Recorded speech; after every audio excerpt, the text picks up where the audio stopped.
India's obsession over Western culture has been increasing at full speed, especially in the past 2 decades.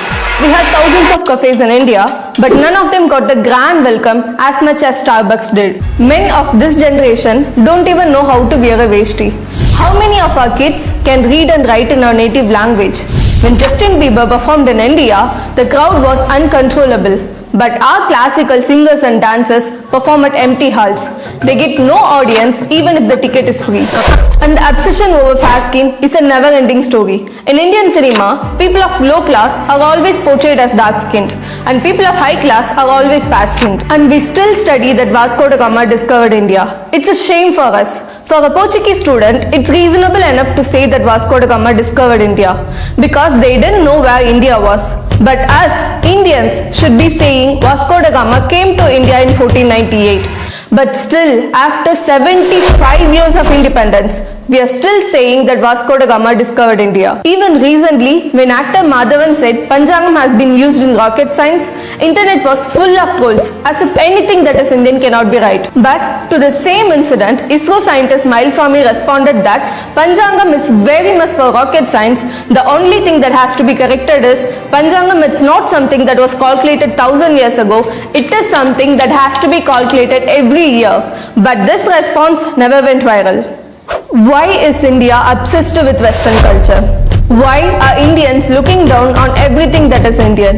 Is this a calculated move or just a development process that happens over a period of time? If this is a process of modernization, it doesn't have to copy everything that is Western. Remember, being Western and modern are two different things. I would say this inferiority complex of Indians was a well-calculated move made by Britishers 200 years ago.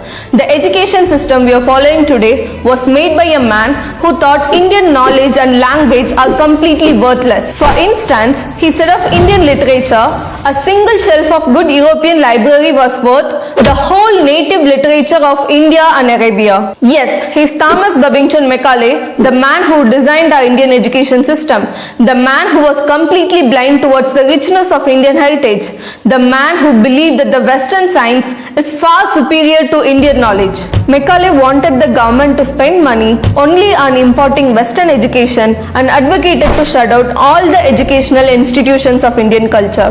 He wanted to create a pool of Indians who would be able to serve the Britishers and be loyal to them.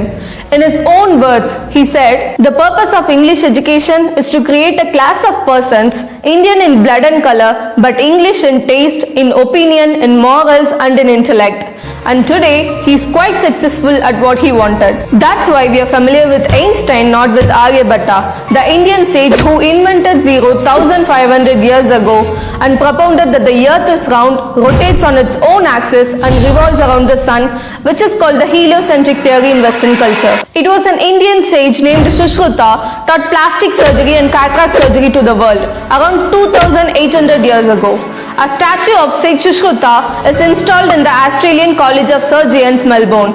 But we Indians haven't even heard about him. Angkor Wat, the largest religious building on this planet, was built by a Tamil king named Suryavarma. How many of you read even a single line about this in your school days? Forget about you.